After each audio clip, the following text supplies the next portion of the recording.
هنا في ألمانيا يوم الأحد المحلات كلها بتقفل بلا استثناء، بلا استثناء. سوبر ماركت، صيدلية،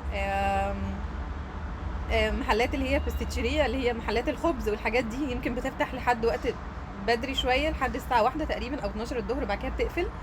الصيدليات قافلة يوم الأحد، السوبر ماركت قافل يوم الأحد. فلو حد هنا تعب أو أي حاجة في وقت الصيدلية في قافلة.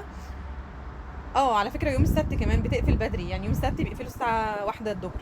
فلو أي حد حصل له أي مشكلة ومحتاج علاج أو محتاج أي حاجة، في حاجة اسمها نوتفال أبوتيكا، اللي هي صيدليات طوارئ. دي بتكون موجودة غالبا في محطات القطارات، في الأماكن اللي هي العامة الكبيرة.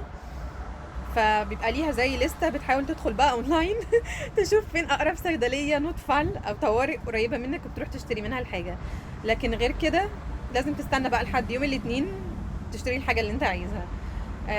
ودي كانت حاجه غريبه جدا، لان في مصر ما فيش صيدليه بتقفل اصلا يعني، ولا حد ولا سبت ولا اي حاجه. يعني انا افتكر مره كنت في سيدي بشر على البحر، وحد من اهلي تعب، نزلت الشارع الساعه 4 الفجر، فالصيدليه كانت فاتحه جنبنا. يعني نزلت جبت برشام ومعرفش ايه وحاجات، فاتح عادي جدا، ما بيقفلوش 24/7 بجد في مصر. ف